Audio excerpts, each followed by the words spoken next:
Kita lanjutkan, materi. Kemarin kita sudah bahas tentang, definisi ya, big data analytic. Ya, sekarang kita, bahas terkait dengan text mining ya, text mining for big data analytic. Kenapa, big data itu sangat kok sekarang ya, yang paling masif itu data teks dibandingkan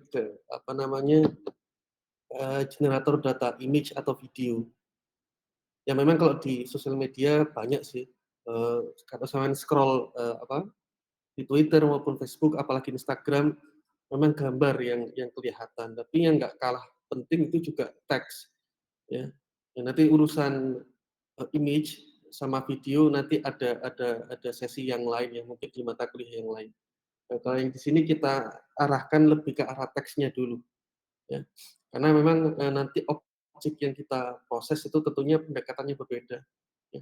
Kalau teks pendekatannya ini, kalau image, pendekatannya ini, video apalagi audio, itu juga beda lagi. Jadi pendekatannya nggak bisa, kita samaratakan, caranya, mesti beda, sangat beda banget.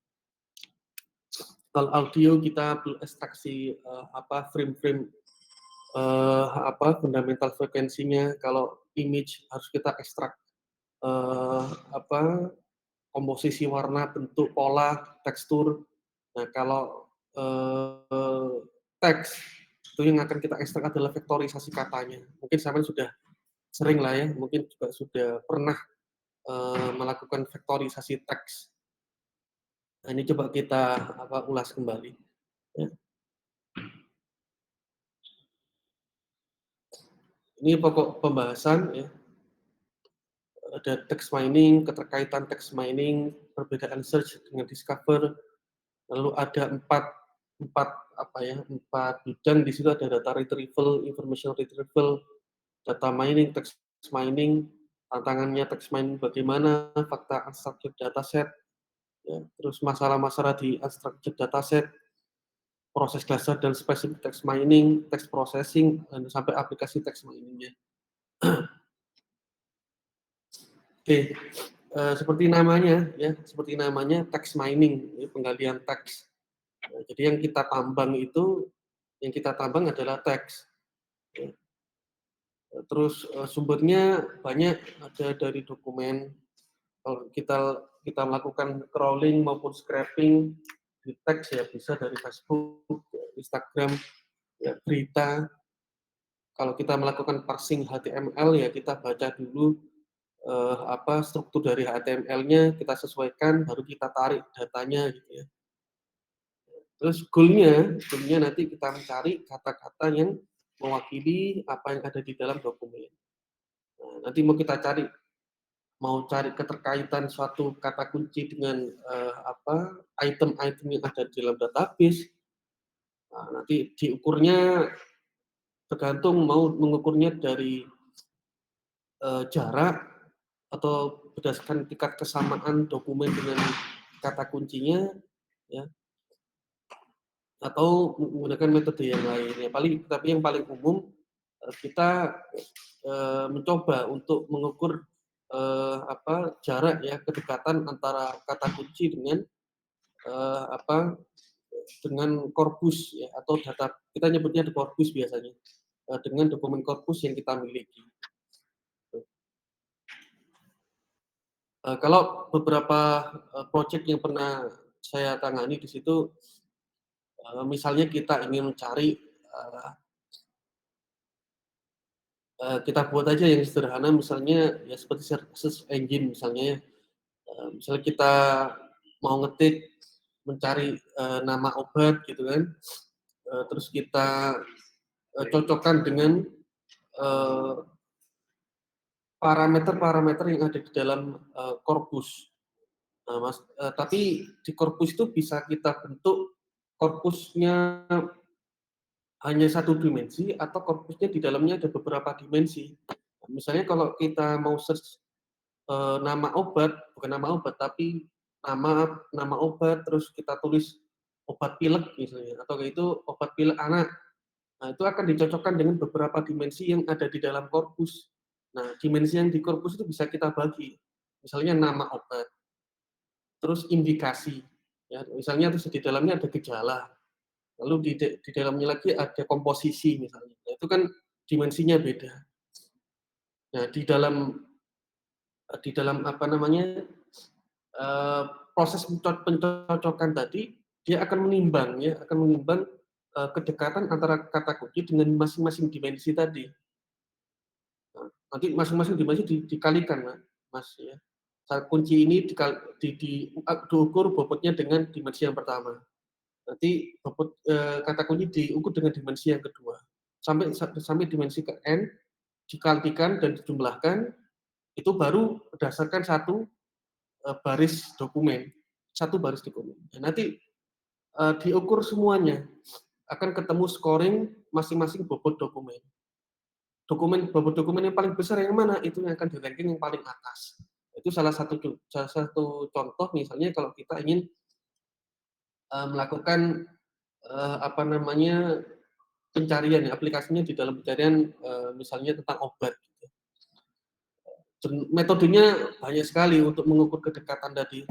Ada cosine similarity, ada weighted tree, ada Euclidean distance dan sebagainya. Ya, itu banyak ya, banyak metode yang bisa kita gunakan.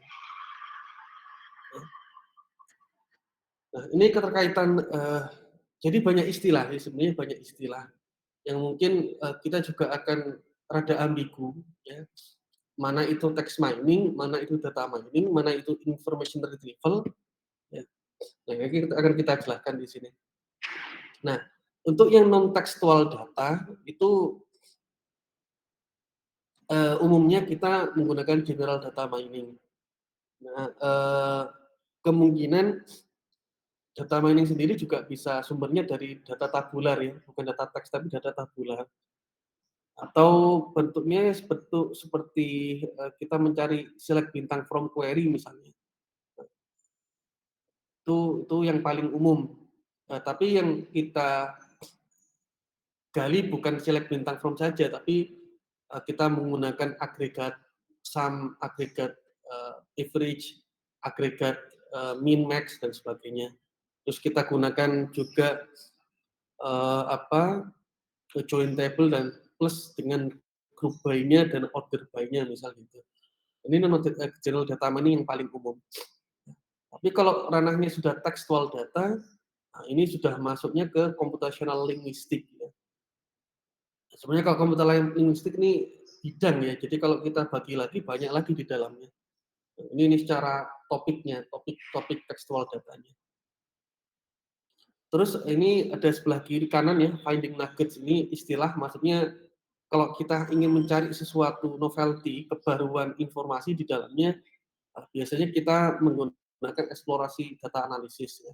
Itu IDA. Jadi kita mencari profiling data, kita mencari apa namanya, karakteristik data berdasarkan eh, metode-metode misalnya seperti box plot ya, misalnya untuk mencari untuk outlier, mencari apa profil data itu biasanya di EDA. Kalau yang non novel itu biasanya kita database query biasa saja. Select bintang from apa gitu. Ini berdasarkan tingkat apa keterbaruan data yang ingin kita cari gitu. Nah, ini ada matriks ya. Perbedaan di situ ada aksis Y-nya itu eh, dari bentuk datanya, sedangkan untuk yang X-nya itu dari tingkat informasi yang akan kita cari ya. Jadi bagian Y-nya itu bentuk datanya, X-nya di situ adalah bagaimana data akan kita cari. Apakah search ataukah discover. Kalau search tujuannya jelas ya, goal oriented gitu ya. Dan biasanya ini ya sudah tersirat gitu di dalam datanya memang sudah ada. Tapi kalau discover itu opportunistic. Bisa jadi informasi ini masih hidden, ya, belum kita ketahui di dalam itu apa sebenarnya. Ini diwakili dengan data mining dengan text mining. Nanti kan kita contohkan bentuk bentuk query-nya itu seperti apa dan cara untuk mendapatkan informasinya itu bagaimana caranya. Ya, abstraknya data, kalau metodenya dengan search itu ada data retrieval. Kalau structure data tapi discover, tentunya opportunistic itu ada data mining. Kalau unstructured data, bentuknya search itu ada information retrieval. Kalau unstructured data, bentuk metode pencarian menggunakan discover itu ada text mining. Ini dibagi berupa matriks seperti itu. Ya, misalnya ini data retrieval.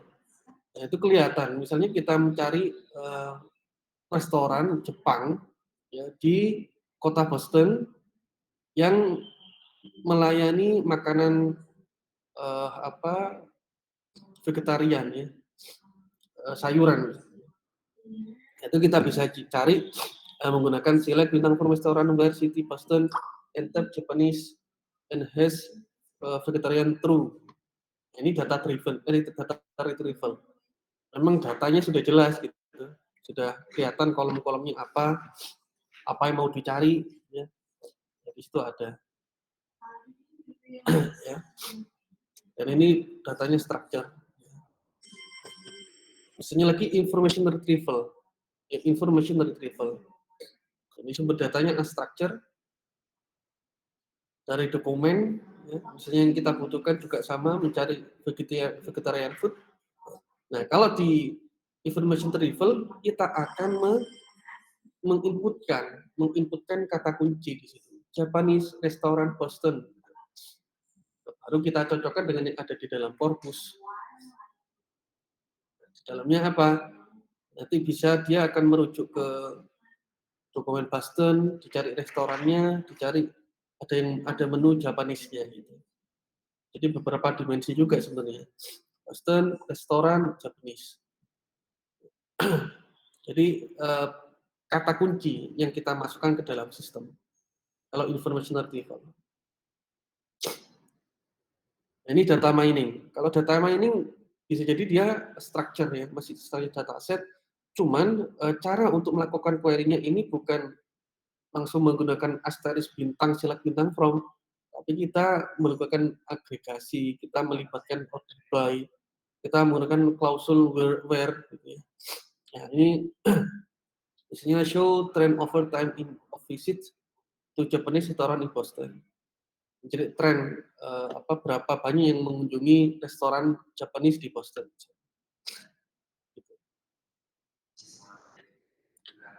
Nah, terakhir ini yang lebih advance lagi ya, text mining. Ya. Bentuknya unstructured, ya, unstructured, atomic entity-nya ada language feature. Jadi memang namanya teks mungkin lebih ke arah bahasa gitu nantinya. Istilahnya linguistik. Ya. Find the type of food poisoning most often associated with Japanese restaurant. Nah, nanti XML query-nya kita mencari tingkat penyakit, ya, tingkat penyakit yang ditemukan yang berkaitan dengan makanan-makanan dari restoran Jepang misalnya gitu. Ini agak advance, bukan hanya sekedar information retrieval. Ya, bisa jadi di text mining akan melibatkan beberapa metode yang advance. Ya. Di dalam text mining bisa jadi di dalamnya juga ada information retrieval, metodenya yang diambil. Karena kebetulan memang dia mengolah data unstructured, termasuk text processing-nya. Nah, kalau Saman kan sudah kenal kan di text processing, ya, di situ ada 4 sub metode yang paling umum, tokenizing sampai ke analyzing. Ya, jadi kalau dari pola pertanyaannya sudah kelihatan beda. Ya. Tantangan text mining, ya. Ini tingginya dimensi kata yang diolah. Ini pernah saya cerita mungkin ya, Saya pernah ngolah sampai file data saya dapatkan data dari Kominfo dari rekan saya itu yang isinya adalah tentang website yang mengandung kata website yang mengandung radikalisme, dan saya coba buka menggunakan Excel itu ternyata ada limitednya Excelnya sampai tidak mampu membuka uh, vektor ya, hasil vektor yang sudah diekstrak dari Python. Itu tidak mampu dia, tidak mampu. Ya, ini semakin besar dimensi, juga semakin besar komputasinya. Kenapa? Ya, karena kita akan mengukur ya tingkat kedekatan suatu dokumen dengan masing-masing kata kunci ini. Bisa dibayangkan kalau kita punya 10 juta vektor gitu ya. Nah, X min Y dikurangi kuadrat ya, terus X2 min Y2 di akar atau di kuadrat, terus semacam itu. Diukur sampai ke 10 juta vektor tadi. Nah, bisa dibayangkan komputasinya juga pasti mahal ya, boros. Ya, boros. Nah, tidak seperti structured data mining, record tidak identik atau serupa secara struktural. Itemnya kata bervariasi, record tidak independen secara statistik, ya, setiap fitur atribut tersusun dari komponen itemnya. Seperti sama mempelajari tentang vektorisasi kan seperti ini bentuknya. Ya. Intelligence, application, di situ dihitung frekuensinya masing-masing. Nah, ini masih cuma 1, 2, 3, 4, 5, 6, 7, 8, 9, 10. Cuma 10. Tapi kalau ada 10 juta vektor kata ya wis sudah nggak karuan ya prosesnya. Kembalinya lagi ke environment server yang kita punya. Nah, ini kalau kita pesen hosting atau server yang mungkin ya yang murah-murah ya 250 ribuan itu mungkin nggak bisa ya, nggak bisa ya, sulit. Ini perlu environment yang besar. Ya, misalnya kita bisa pesen ke Google Service yang VPS itu mungkin bisa. Tapi kalau hosting yang 250-an terus ada limit database-nya yang cuma kita dikasih 500 MB ya nggak tahu ya, kayaknya ya kok sulit ya. Apalagi servernya yang gampang down. Jadi kalau kita learning gitu ya panjang tiba-tiba down, akhirnya kita minta restart ke bagian providernya. Itu kadang seperti itu secara teknikal. Nah, saya sendiri juga sudah mengusulkan sih ke Pak Idom itu agar kita itu punya gitu ya, punya satu server aja untuk menampung atau setidaknya bisa learning aplikasi-aplikasi yang bisa kita kembangkan di satu mata kuliah. Karena sejauh ini kita belum punya server. Kalau misal saya punya aplikasi gitu, saya pengennya load ke dalam server itu kan bisa berjalan 24 jam, saya kan nggak perlu hosting gitu. Paling beli domainnya aja gitu. Nah, maksudnya seperti itu. Ini masih nggak tahu, masih proses ya. Dari kemarin masih proses. Oke, tantangan text mining yang ketiga, hubungan susunan kata yang rumit. Nah, ini secara makna yang tersirat ya di dalam kata itu memang cukup sulit, kecuali karena komputer tahunya berdasarkan morfologi ya. Dia sulit kalau menerjemahkan berdasarkan makna, sulit sekali. Itu beberapa perguruan tinggi swasta di-merger oleh Ristek Dikti. Kata di-merger ini kalau manusia mungkin paham ya, di-merger itu digabungkan, disatukan, digabungkan gitu. Nah, kalau komputer memaknai merger itu apa gitu. Jadi dia berbeda. Apalagi ketemu merger satu vektor dengan vektor yang lain. Ini harus misalnya kalau di NLP itu ada namanya post-tagged. Ya, kita bisa membaca struktur dari kalimat SOP-nya, SPO, subjek, predikat, objek, sama keterangan misalnya. Itu ada yang prosesnya seperti itu. Ristek Dikti menonaktifkan beberapa perguruan tinggi swasta yang bermasalah. Menonaktifkan. Nah, ini nanti jadinya katanya bisa jadi nonaktif. Nonaktif.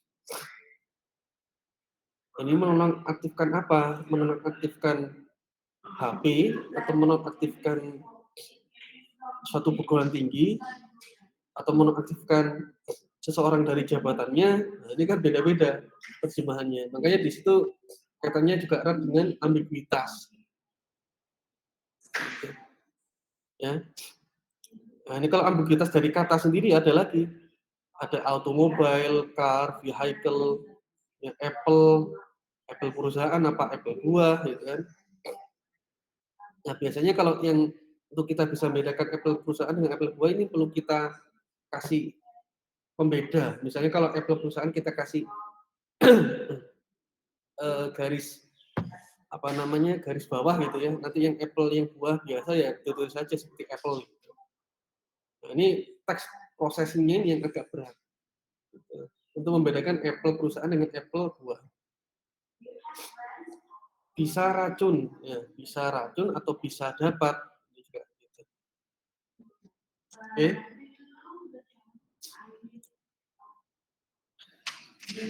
Oke, ini masih ada lagi. Sebelum saya lanjutkan, mungkin ada yang ditanyakan dulu, biar kita ada diskusi.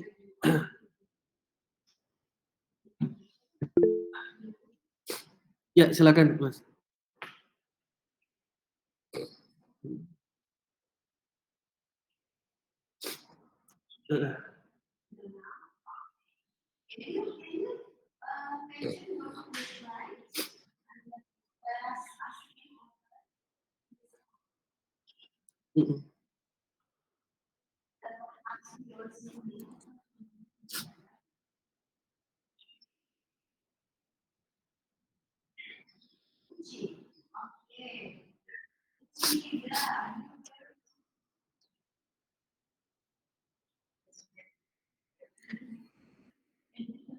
Ya, oke. Makasih Mas Naldi, pertanyaan bagus. Pak, apakah query itu hubungannya dengan data, ya, terus bentuk dari struktur data, unstructured datanya itu juga mengaruhi kecepatan. Jelas, Mas, jelas. Ya. Apalagi kaitannya dengan environment. Ya, pernah saya cerita itu kan, saya menjalankan di awal-awal dulu ya, saya masih pakai bahasa pemrograman PHP, terus database-nya masih SAMPP di lokal, itu masih di lokal loh ya, masih di lokal. Dan saya simpan vektor itu di dalam SAMPP-nya. Ya. Jadi vektornya memanjang gitu. Nah, saya coba di situ saya kembangkan yang aplikasi yang information retrieval. Ya. Tapi ya gitu, memang dimensinya di dalam teksnya itu besar memang besar. Ya. Nah, dia ngukur antara keyword yang saya masukkan di nama obat atau gejalanya itu apa. Misalnya obat flu anak misalnya. Ya. Dia ngukur per dimensi, Mas. Diukur. Bisa dibayangkan bisa jadi ngukur satu kata kunci tadi dibandingkan dengan satu baris saja row dari dokumen, itu bisa terhitungnya mungkin 0,5 menit misalnya. Ya. Nah, terus nanti dikalikan saja dengan besaran banyaknya row yang saya simpan gitu. Itu kalau tidak salah ada berapa 10 ribuan mungkin Mas, 10 ribuan itu. Ya, terus kita hitung akhirnya sampai saya itu nunggu total sampai 15 menit untuk mendapatkan hasil ranking ya. Karena information retrieval itu hasilnya ranking obat ya, ranking sesuatu yang kita tuju. Misalnya tadi ranking nama obatnya. Nah, kita nunggu sampai dapat berapa banyak.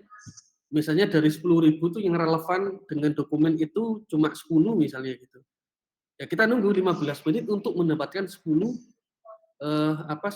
retrieval informasi terkait dengan obat tadi. Bukan data ya, informasi. Terkait dengan informasi balikan yang direspon oleh sistem.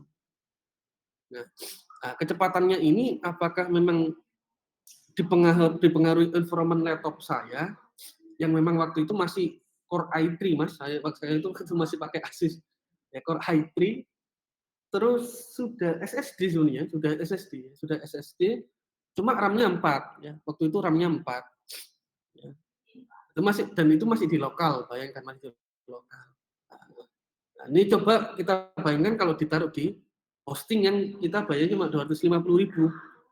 Hosting terus kadang nge-lag gitu ya hostingnya karena murah, itu nggak dipengaruhi domain sih, mungkin biasanya environment hostingnya, karena kan dia resource-nya kan terbagi Mas, dengan beberapa orang yang nyewa provider itu.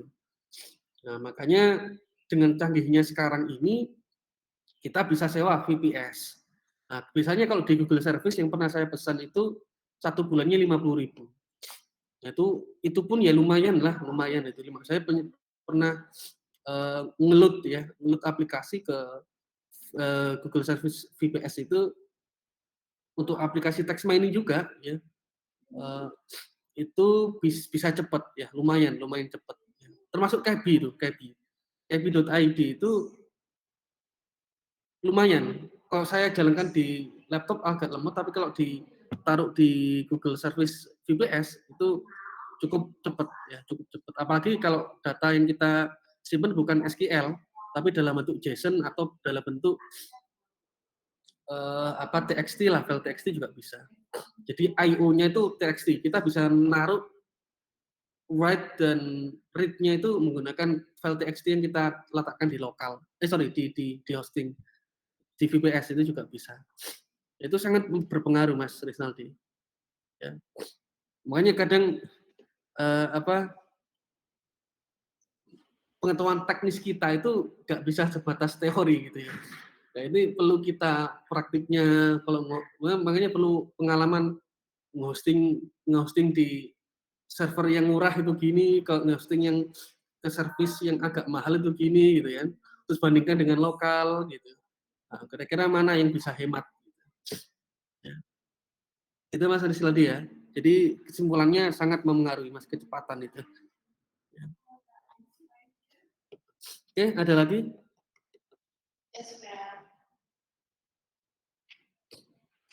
Saya cuma belum sempat menemukan aplikasi obat itu sih, nanti tak cari ya. Ada, masih ada di laptop ini masih ada. Cuma saya belum sempat bisa menemukan. Kadang sudah lupa Mas apa namanya nama-nama apa sih nama projectnya, terus file SQL-nya itu sudah letakkan di mana, sudah semua sudah lama. Cuma ilmunya itu yang menarik malah kepakainya itu sekarang gitu, booming lagi ya. Saya ilmunya sudah lama, itu sudah lama. Cuma terpakainya baru sekarang. Kenapa? Ya karena ada momen, ada fenomena yang namanya big data itu. Ya big data paradigma kita ya bukan hanya dari segi infrastruktur, tapi juga dari segi masifnya data itu yang bisa kita bilang big data. Lagi ada big data dari sisi pendekatannya. Kalau datanya gini, pendekatannya ini. Kalau datanya ini, pendekatannya ini. Kita agak sudut pandangnya agak banyak big data. Jadi nggak bisa kita lihat dari satu sisi. Ya. Oke. Fakta unstructured dataset ya. Ini fakta-fakta umum ya. Mungkin blog itu wes nggak karuan ya sekarang, terus Facebook sudah juga nggak karuan, Twitter apalagi, job di LinkedIn juga wes nggak karuan semua ini. Nggak tahu sampai berapa juta nanti kita akan mendapatkan pertumbuhan data yang masif, entah sampai ada istilahnya big O itu ya. Nah, nanti itu sampai berapa puluh juta miliar data wes nggak karuan di situ. Dan apakah nanti skenario-nya perlu menghapus data-data yang lama, lalu kita untuk mempertahankan data-data yang baru, apakah seperti itu? Ini juga itu tergantung masing-masing pengembang aplikasinya.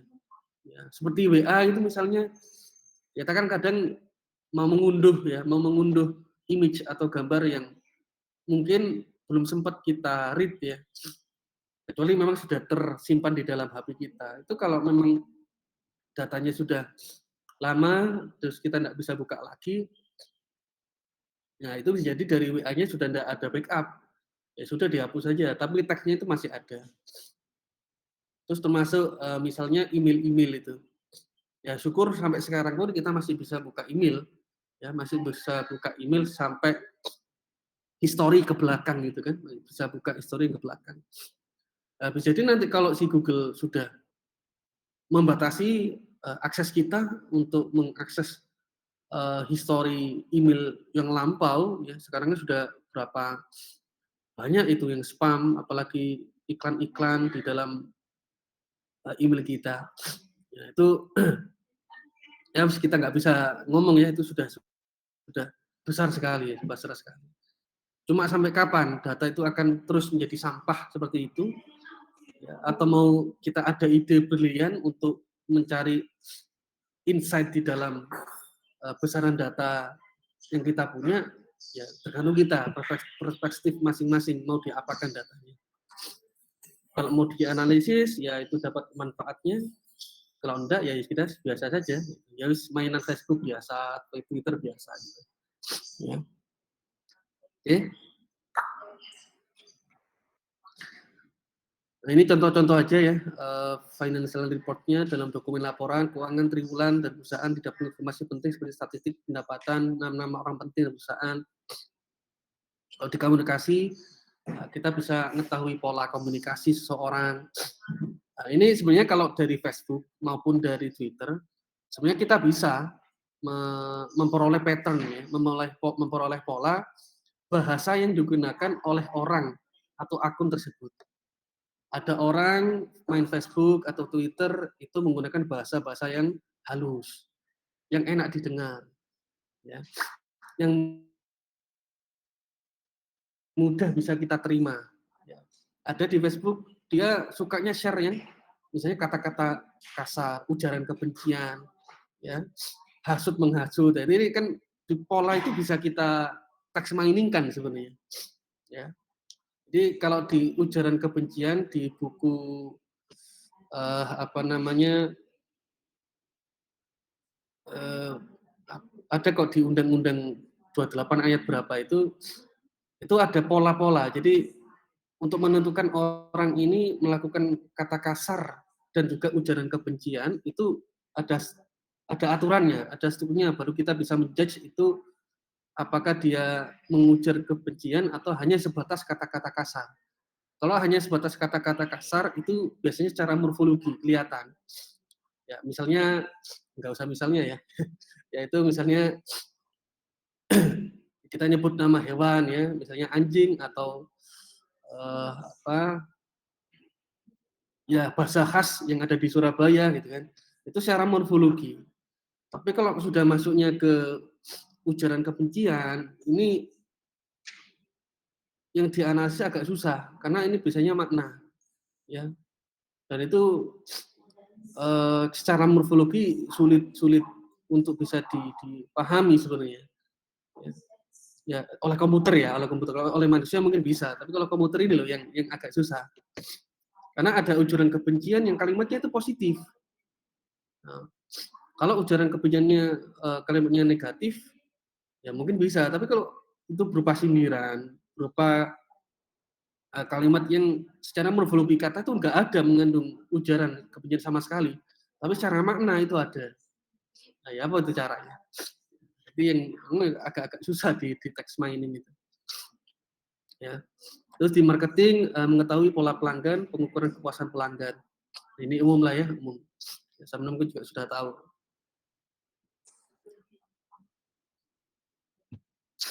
Ini seras bentuk data ya, tabular, ya bentuknya seperti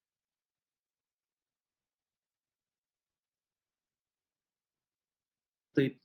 Tapi kadang-kala memang untuk membantu end user itu kalau saya biasanya memang suka melihatnya itu ditampakkan, dilihatkan dalam bentuk diagram atau chart atau visualisasi. Karena kalau hanya sebatas prediksi atau hanya sebatas informasi itu kok kurang kurang menarik ya, sehingga perlu kita bentuk dalam mode cloud ya. Mode cloud-nya terserah mau bentuk seperti ini atau agak miring atau dibentuk menjadi sebuah gambar ya, itu banyak bentuknya. Oke. Nah, ini proses dasar text mining. Nanti di bawahnya ada proses-proses spesifik. Yang pertama ada data acquisition. Ya ini bisa kita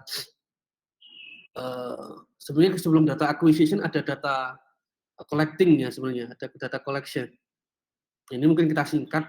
Data acquisition ini lebih ke arah melakukan akuisisi data. Kalau di KBB itu apa ya akuisisi?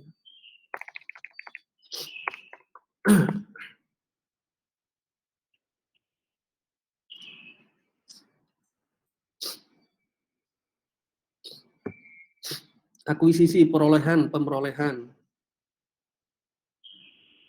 Ya, ini memperoleh data ya, memperoleh data. Tapi bukan hanya sebatas memperoleh ya. Tapi di situ ada unsur yang namanya validitas ya, validitas data. Jadi apakah data itu yang kita peroleh memang sesuai dengan target objek yang akan kita selesaikan ya. Karena kalau hanya sebatas data collection belum tentu data itu bisa merepresentasikan target objek yang kita tuju gitu ya. Nah, kalau ada akuisisi data di sini ada proses cleansing, ya, ada proses mengecek ya, melakukan pengecekan apakah data yang sudah kita kumpulkan itu sesuai dengan target objek yang kita butuhkan. Setelahnya ada text processing. Kalau ini prosesnya banyak ya.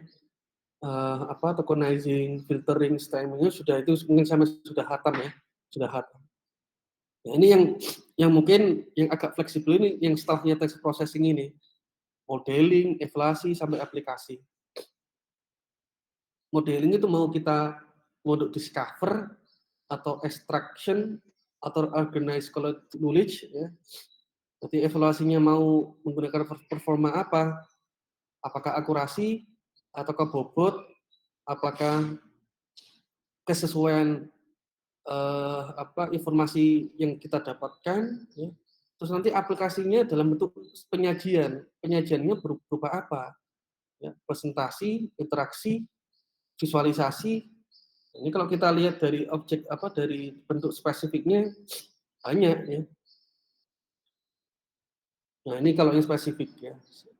Text processing-nya bisa sampai ke vektor model ya atau back of words. Modelingnya bisa dalam bentuk machine learning, klasifikasi, clustering, asosiasi dan seterusnya. Terus evaluasinya bisa pakai cross validation, precision, ya, recall atau measure. Aplikasinya bisa bentuk kita sajikan hasil rekomendasi, bisa dalam bentuk deteksi, summarisasi, banyak. Ya. Jadi banyak sekali bentuk aplikasinya ini. Aplikasi dalam arti eh, apa hasil yang akan kita sajikan gitu kepada end user. Gitu. Ini serangkaian set proses dalam text mining. Ini text processing-nya ya. Sama ini insya Allah sudah khatam ya, sudah khatam ini tokenizing. Kalau kita token ya kita splitting text saja seperti ini. The speaker is presenting about how to be great data scientist misalnya. Ini jadi tokenize-nya D sendiri di indeks ke-0, speaker indeks pertama, is indeks kedua, presenting indeks ketiga, seterusnya sampai scientist. Termasuk di dalamnya itu kita bisa lakukan case folding. Jadi kalau kata-katanya besar, karakternya huruf besar ya kita kecilkan. Ya, biasanya case folding itu maksudnya ke tokenizing sekalian. Filtering ini termasuk stemming. Stop word ya, stop word. Ya. The itu tidak ada makna. The itu tidak ada makna. Ya kita hapus saja dari teks kita. Is nggak ada makna. Ya. apalagi about, how, to, be, itu nggak ada maknanya semua. Jadi nggak penting. Jadi kita sudah punya korpus yang memang di dalamnya adalah filtering. Nanti kita di Python kan kita bisa pakai bla bla bla not in. Dan not in-nya kan bisa kita masukkan ke korpus nih. Nah, ini kita termasuk sudah melakukan filtering di situ. Jika dari speaker bla bla bla ini bisa dapatkan kita kata yang speaker, presenting, read, data, dan scientist. Ini kata-kata yang ada maknanya di sini. Jadi kita tujuannya apa ya, ini untuk yang ditanyakan Mas Rinaldi tadi itu, masalah kecepatan juga. Semakin banyak terms yang kita masukkan, ya bisa jadi bikin lama nanti prosesnya. Nah, saya bayangkan di situ ada 1, 2, 3, 4, 5, 6, 7, 8, 9, 10, 11, 12. Dari 12 kata diubah hanya menjadi 1, 2, 3, 4, 5. Tinggal 5 kata yang paling representatif dan ada maknanya untuk kita pertahankan di dalam vektorisasi teks nanti itu. Nah, ini kan lumayan bisa menghemat ya, untuk menghemat komputasinya. Stemming mungkin sama juga sudah khatam juga ya. Stemming itu stemming bahasa Indonesia, ada stemming bahasa Inggris. Belum lagi stemming bahasa yang lain. Nah, ini agak susah. Lebih mudah mana Pak, stemming Indonesia apa bahasa Inggris? Jujur aja bahasa Inggris. Ya.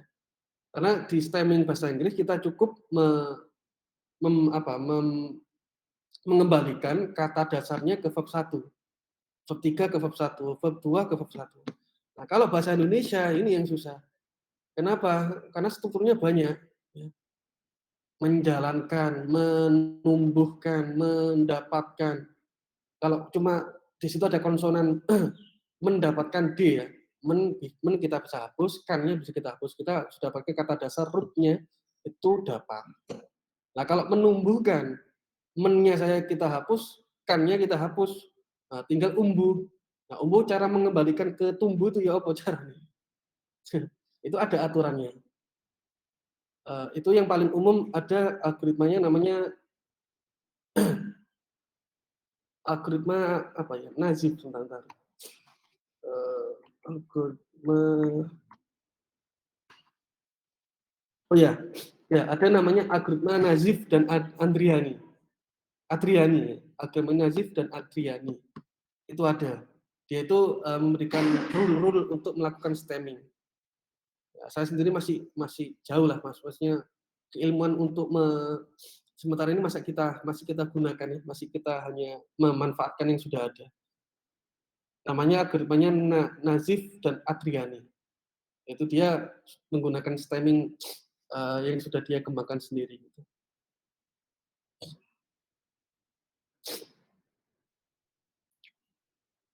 Ya, rule-nya banyak ya, rule-nya banyak.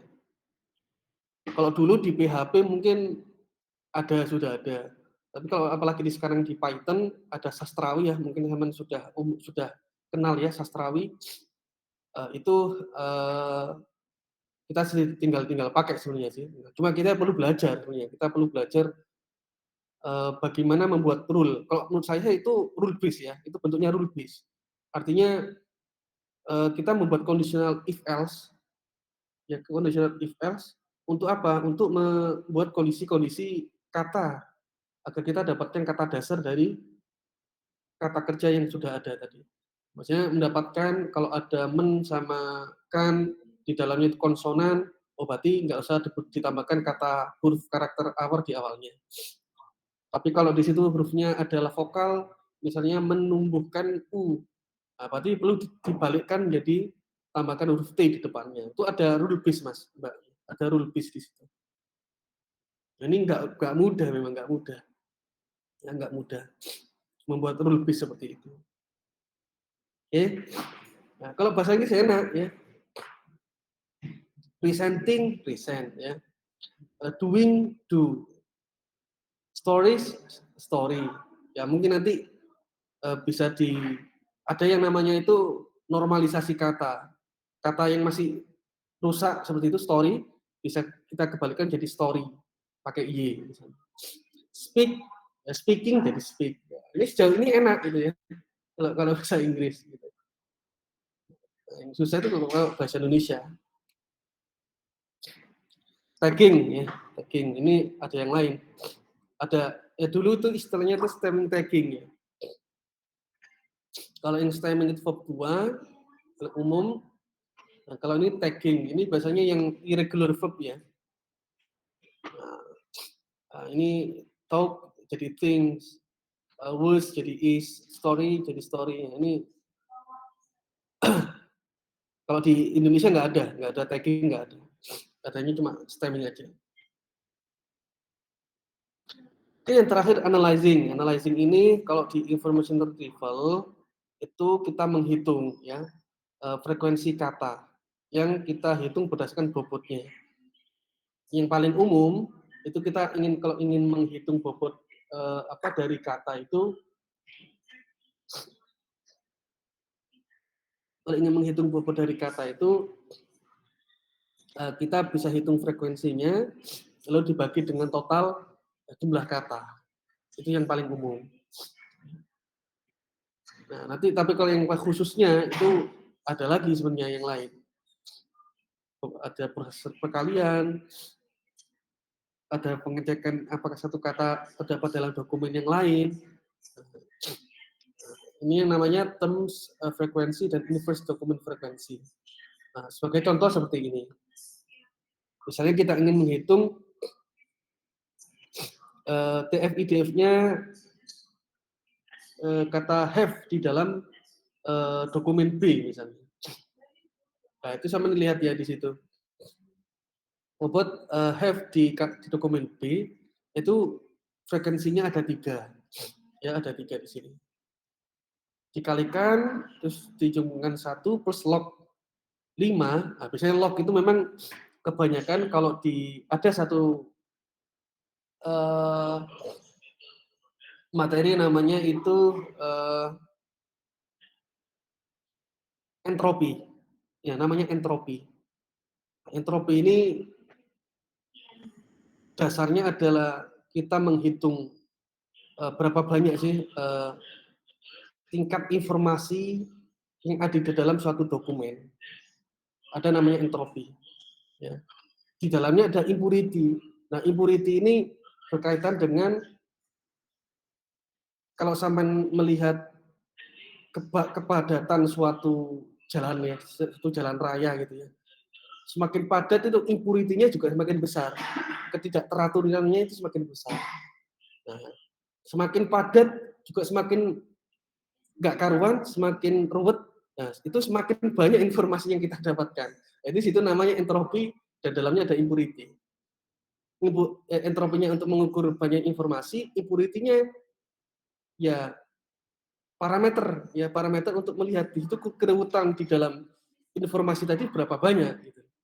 Nah, nanti kita bahas ada yang di mata kuliah lebihnya ini di data mining ya, di data mining untuk mempelajari tentang information gain namanya. Nama metodenya information gain. Kata kuncinya ada entropi dan juga impurity. Nah, ini juga sama. Berapa banyak kata have yang ada di dalam dokumen B.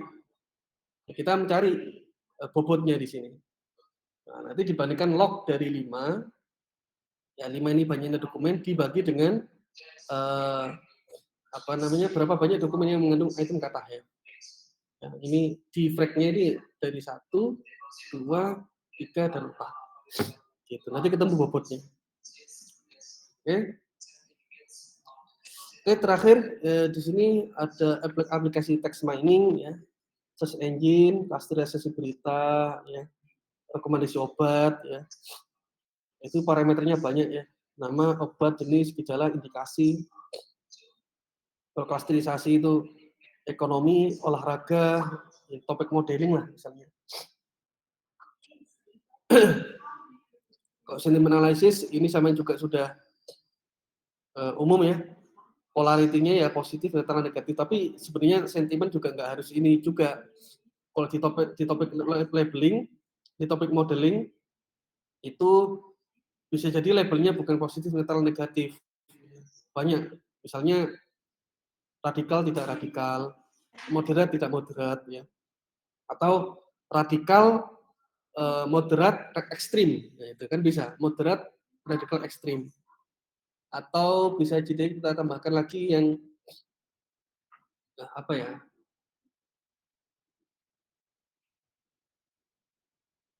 sulit, sedang, mudah. Karena kan polaritinya kan ada di situ. Tapi nggak harus positif, netral, negatif, nggak, tergantung topik ya.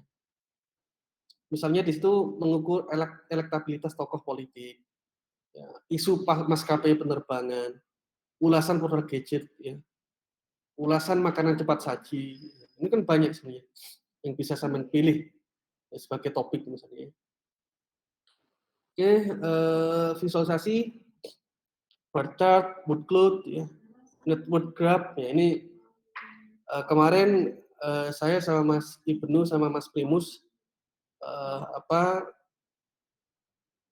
sudah menerbitkan satu artikel sebenarnya di Snapstick ya Mas ya. Di Snapstick alhamdulillah sudah apa namanya sudah terbit ya, sudah terbit.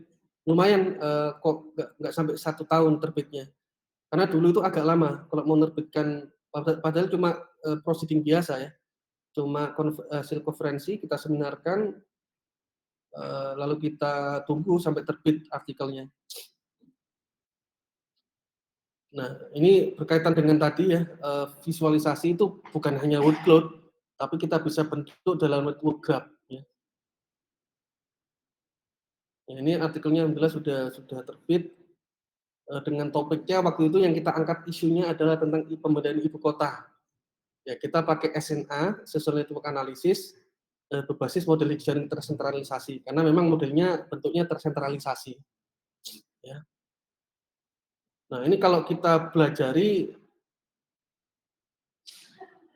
apa metodenya ya, metodenya itu cara ngukurnya itu juga lumayan.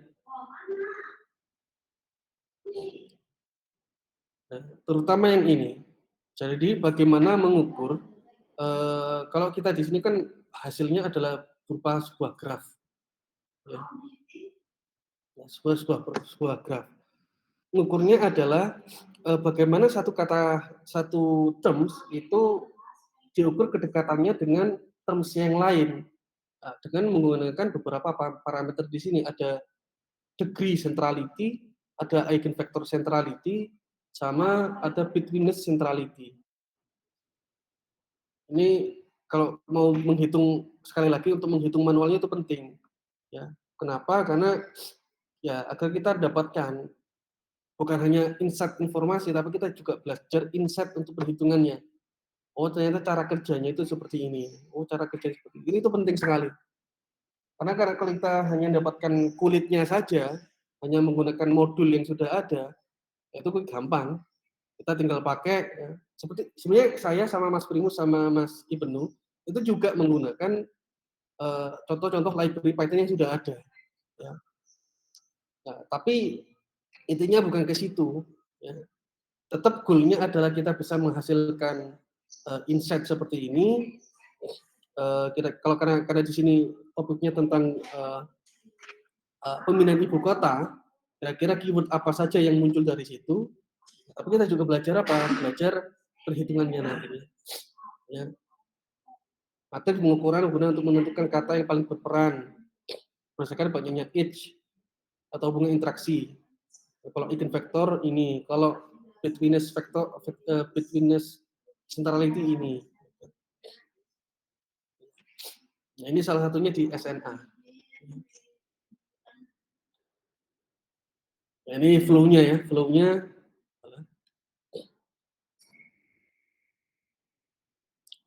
Twitter API ya, terus kita lakukan text processing seperti biasanya. Nah, ini menariknya yang di sini n-gram. Kalau saya sempat belajar n-gram, itu kita menentukan pasangan kata. Kita mau mencari relasi kata itu hanya berdasarkan satu kata dengan kata yang lain, atau susunannya dari dua kata dengan dua kata yang lain. Ini ada n-gram, ya. Gram, gram-graman ya. Jadi mau dua pasang kata atau tiga pasang kata atau seterusnya. Itu. Nanti bisa sampean pelajari ya, lebih-lebihnya ke situ. Ini saya klikkan di kolom chat. Terus yang kedua, saya juga ada artikel yang berkaitan dengan text mining. Mana ya?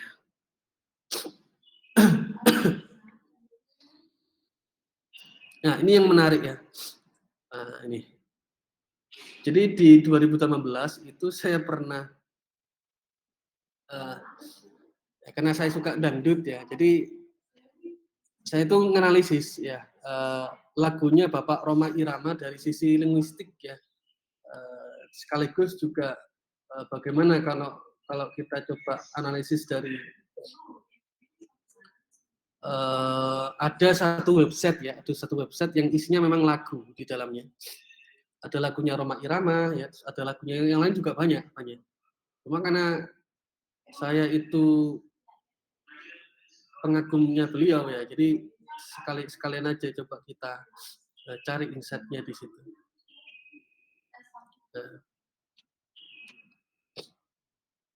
Nah, ini ya. Kalau sampean mungkin generasi generasi Z ya, mungkin nggak sebegitu suka ya dengan dangdut ya. Tapi kalau saya sih suka. Nah, di sini flow-nya yang saya gunakan waktu itu masih saya pakai R ya, tahun 2018 itu saya pakai R. Jadi dari website itu kita akses, kita dapatkan link. Itu ada 2, link terus sekalian teks liriknya. Ada link terus teks liriknya, kita filter ya. Terus kita buat metadatanya. Nah, terus kita coba buat beberapa visualize ya, bar chart, upload, TF-IDF sampai dengan graph-nya. Nah, nanti hasilnya seperti ini.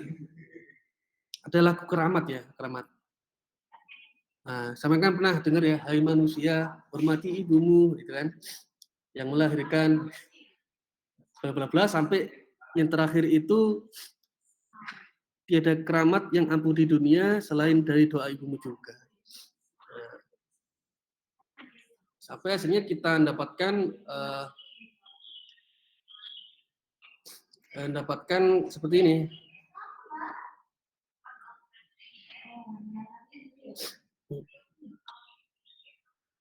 Nah ini. Ya, root code of Rhoma Irama Dangdut Songs. Ya, ini kata-katanya paling banyak digunakan di dalam lagunya Bapak Rhoma Irama itu ada hati, cinta, gembira, rindu, ya berdendang gitu ya, aduhai. Nah, ini kalau bisa saya mencoba menganalisis lagu-lagu yang lain yang mungkin jorok gitu, ya, rocker gitu kan, atau yang lain ya, itu mungkin hasil visualisasinya beda. Ya, bisa kita simpulkan bahwa Bapak Rhoma Irama ini memang romantis orangnya. Gitu. Menggunakan kata-kata yang memang untuk senandung cinta, senandung irama, ya, senandung mesra, ya, kasih sayang,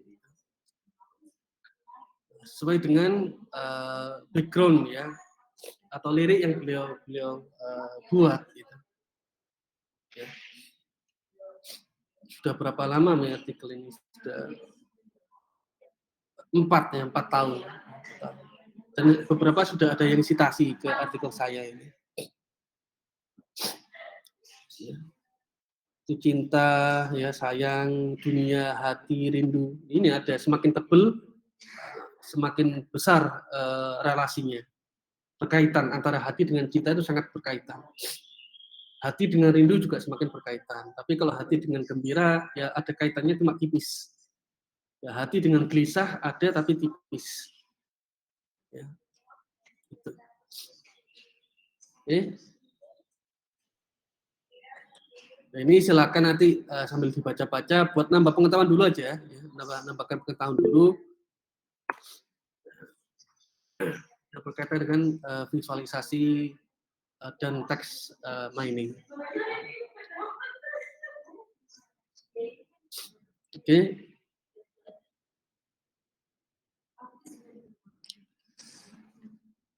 Ya, tujuannya saya membuat artikel ya ini untuk juga ada hate speech, ada juga abusive language ya.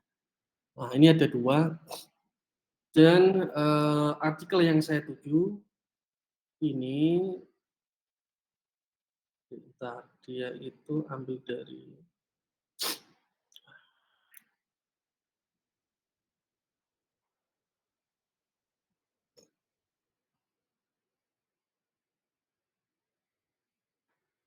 apa sih namanya? Oh iya.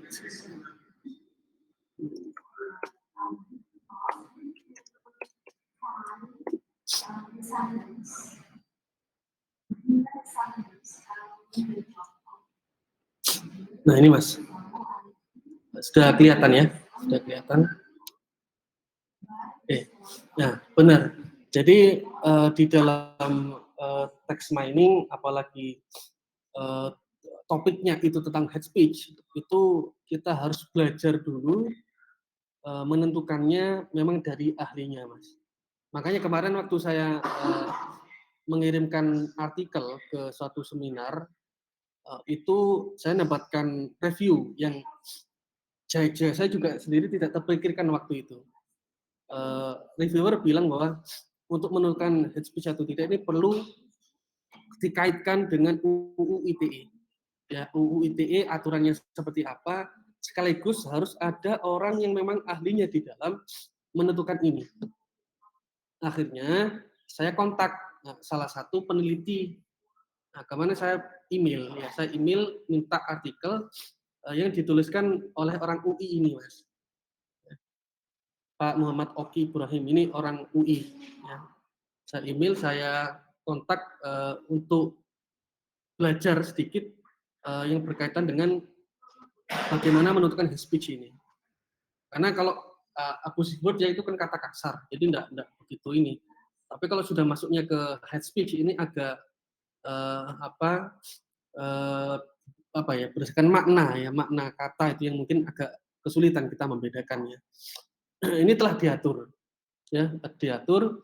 Beliaunya ini sebelum menentukan mana hate speech yang kasar, mana hate speech yang sedang, itu ada rujukannya, Mas. Salah satunya yang buku yang saya unduh itu ada yang namanya penjelasan ujaran kebencian panduan edisi 2015 yang dikeluarkan oleh artikel 19 Free Word Center United Kingdom. Ini kebetulan sudah diterjemahkan ke dalam bahasa Indonesia. Plus kalau tidak salah ini ada juga bukunya, Mas. Beliaunya ini menggunakan buku memang dari ahli linguistik bahasa. Jadi bisa menentukan bahasanya ini memang bahasa untuk mengujar kebencian atau tidak, itu ada bahasanya sendiri. Nah, makanya daripada saya sulit belajar ke sana, saya langsung belajarnya ke artikelnya beliau. Beliau membagi, Mas, membagi 3. Ada weak hate speech, terus ada moderate hate speech, dan juga strong hate speech. Ada 3. Nah, weak hate speech sendiri itu, nah itu sama baca ya. Which is hate speech in the form swearing, slanders that aim at individuals without including incitement or provocation to bring open conflict. Kalau weak hate speech itu langsung ke personal, ya ke personalnya langsung untuk melibatkan provokasi gitu. Jadi menuju ke objek satu orang aja, masuk ke personalnya. Misalnya, mohon maaf, saya misalnya mengujar kebencian ke orang X gitu ya. Ya saya ke orang X itu aja yang saya cite saya mention misalnya di sosial media atau apa, ya saya mention aja langsung bahwa orang ini saya ujarkan kebencian gitu. Nah, bedanya kalau yang moderate ya, bukan satu orang kalau moderate. Ya, ini berupa grup. Jadi bukan oknum, tapi organisasi. Misalnya mohon maaf kalau ada organisasi Islam ya yang provokasi, ya, itu yang kita mention adalah organisasinya semua, ya. Without including incitement provocation to bring open conflict. Ya. Nah, bedanya kalau yang strong hate speech itu ya grup sekaligus provokasinya. Kalau ini without ya, without ya. Ini without, kalau ini including. Nah, including. Sudah memention ke grup sekaligus diprovokasi aja sekalian. Gitu. Nah, ini strong hate speech. Nah, makanya untuk membedakan mana yang ini ya kan kita sebagai judgement ya kita kan juga perlu kalau memang biasanya kalau penelitian nih Mas ada yang namanya ya dana riset ya. Nah, karena kadang keterbatasan dana riset yang seharusnya kita melibatkan orang linguistik bahasa yang memang bisa paham tentang ini ya kita discuss. Nah, cuma kemarin saya alhamdulillah bisa dibantu oleh dosen hukum. Ya saya punya rekan dosen hukum di Narotama. Beliaunya memang spesialis di UU ITE. Nah, di UU ITE itu Mas ada klausul tentang kalau tidak salah ya, ujaran kebencian itu pasal berapa ya?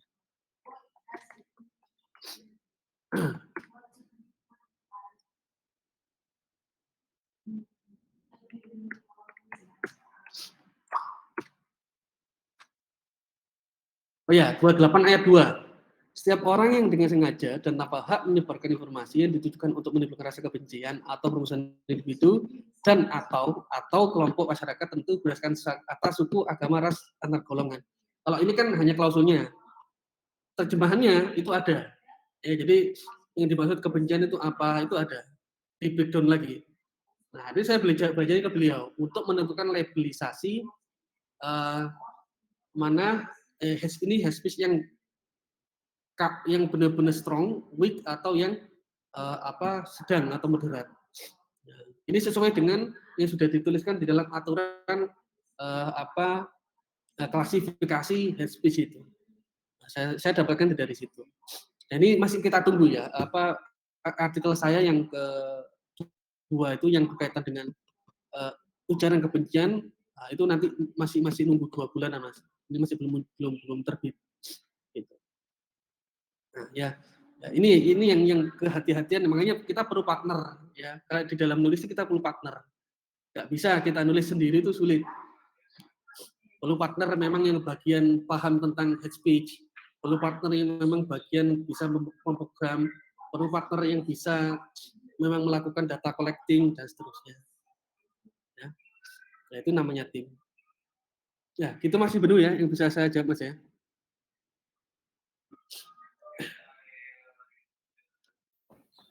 Iya Pak, siap Pak. Oke. Kalau butuh artikelnya yang tadi ini ada, saya tak ketikkan ya. Multi label. Ini open kok. Bisa.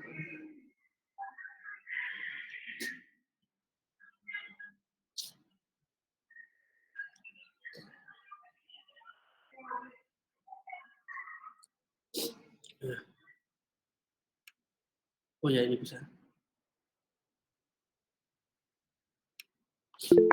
Nah, itu ada 3 artikel ya.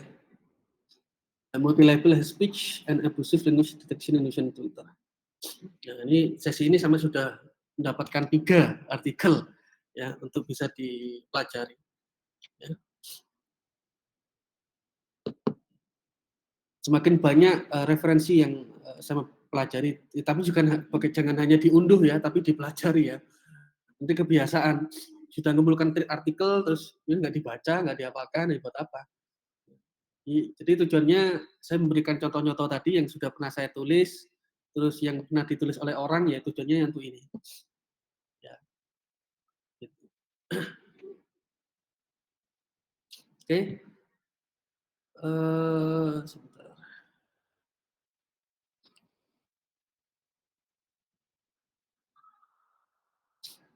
Ada lagi yang lain mungkin.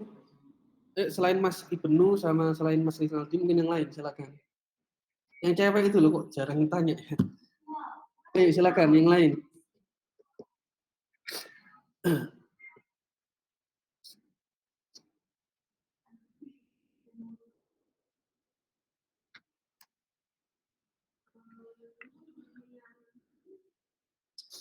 Insya Allah minggu depan sudah minggu depan tanggal 9 ya, tanggal 9 sudah tatap muka ya. Jadi saya juga mengagendakan PJBL-nya setelah hari raya saja. Saya juga belum siap perangkatnya ya. Setelah hari raya saja, kalau bisa. Saya masih repot sana. Karena nanti setelah hari raya kita bisa bertatap muka dan kayaknya lebih enak, grup-grupnya bisa terbentuk ya. Tetap data yang sudah semen dapatkan kemarin tetap dilanjutkan saja, monggo. Kalau mau diproses tahap apa silakan diproses dulu. Ya, nggak apa-apa. Kalau mau ganti topik ya nggak apa-apa, silakan. Ya, dataset yang sudah pernah semen bahas itu silakan dipakai nanti.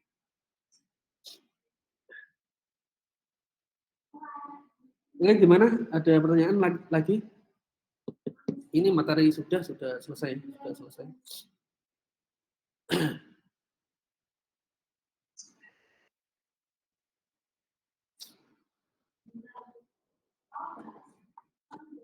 Oke, kalau memang nggak ada pertanyaan, mungkin untuk sesi kali ini bisa kita cukupkan dulu ya. Saya mau menghemat suara dulu, agak radang. Ya. Silakan nanti dipelajari tadi ya, beberapa artikel yang sudah saya kirimkan, dibaca-baca aja dulu, buat nambah wawasannya. Misalnya nanti ada ide project atau apa, bisa dipakai gitu nanti.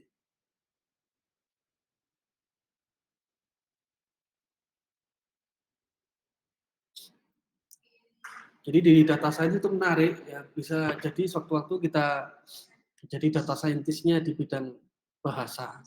Kadang-kadang jadi data scientist-nya di bidang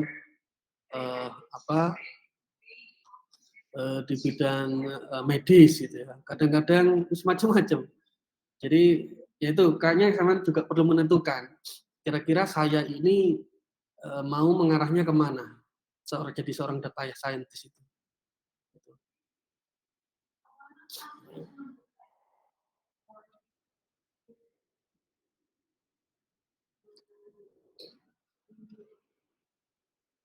Karena beberapa bidang pekerjaan sekarang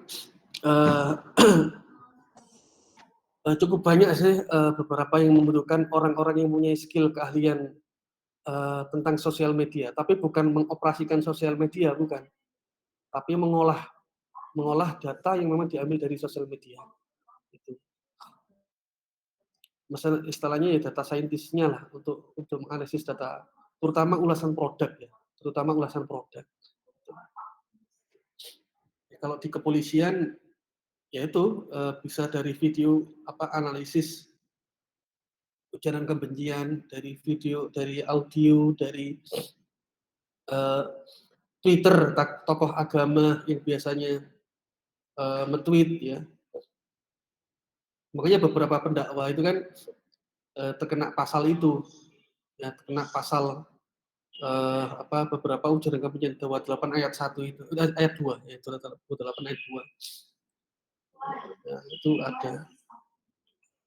Pembuktiannya banyak ya, bisa melibatkan orang hukum ya atau pengadilan gitu kan. Termasuk dari sisi orang tata bahasa juga bisa melihat di situ. Orang ini memang membuat tweet itu untuk mengujar kebencian ke seseorang atau memang hanya iseng. Tapi sih jarang kalau iseng ya, mestinya memang niat. Kecuali memang punya gangguan jiwa. Ya, kecuali punya gangguan jiwa, dia ngetik-ngetik nggak karuan di di Facebook atau di Twitter, lalu di tracking oleh polisi misalnya, ketemu orangnya, terus dilihat ternyata orang ini nggak waras gitu ya. Nah, ini mungkin beda kasus ya, itu kasus spesifik. Tapi secara umum beberapa pendakwa yang kena itu ya karena memang melakukan ujaran kebencian dengan sengaja ya, dengan sengaja. Oke, itu saja yang mungkin bisa saya sampaikan. Selanjutnya saya mau presensi. Oke, Mbak Nina hadir? Hadir, Pak. Oke. Mas Rahmatul? Hadir, Pak. Oke, Mas Rahmat. Hadir, Pak. Mas Burhan. Hadir, Pak. Mbak Putri. Putri Wanda.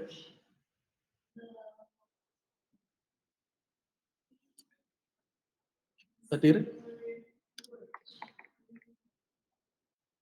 Mbak Putri Wanda Yasmin.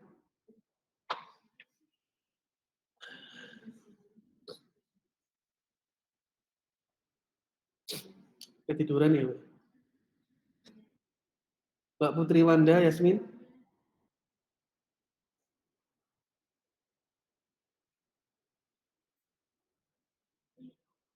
Oke, yang lain saksi ya. Mas Dimas. Mas Dimas.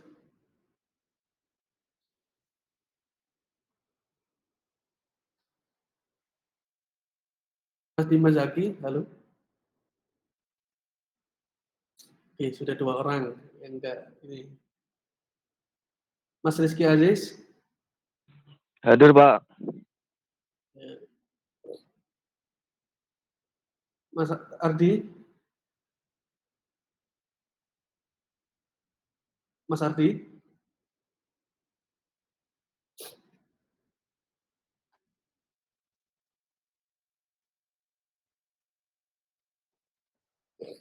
Oh. Mbak Adinda. Hadir, Pak. Mas Primus. Hadir, Pak. Oke. Mas Rian. Hadir, Pak. Oke, Mbak Yasmin. Hadir, Pak.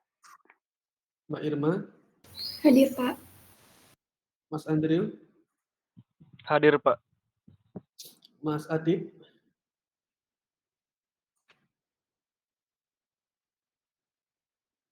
Mas Adib. Hadir, Pak. Oke. Mas Ibnu. Hadir, Pak. Mas Rinaldi.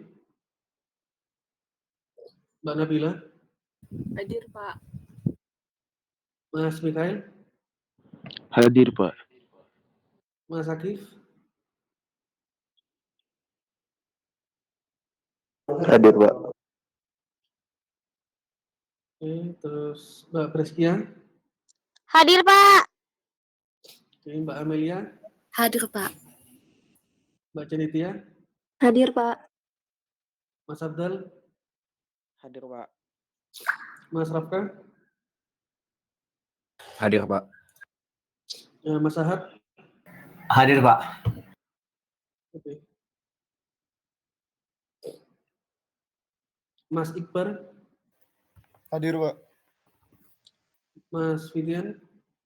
Hadir, Pak. Mbak Nova. Mbak Nova.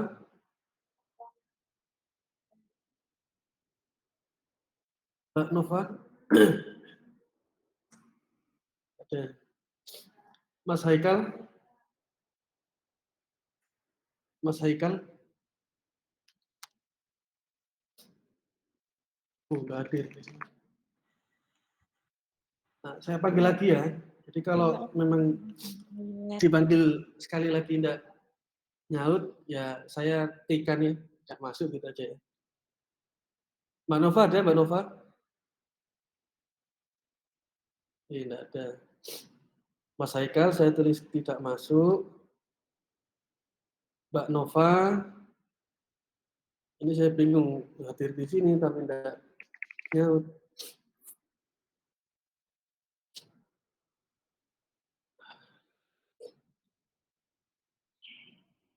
Mbak Putri Wanda. Hadir, Putri Pak. Wanda. Mohon maaf tadi habis dari Oh. toilet, Pak. Oh, ya wis. Mas Dimas Zaki. Mas Dimas Zaki. Hadir, Pak. Hadir. Hadir ya. Nah, yang belum tadi Mbak Nova. Mbak Nova. Mbak Nova. Terakhir.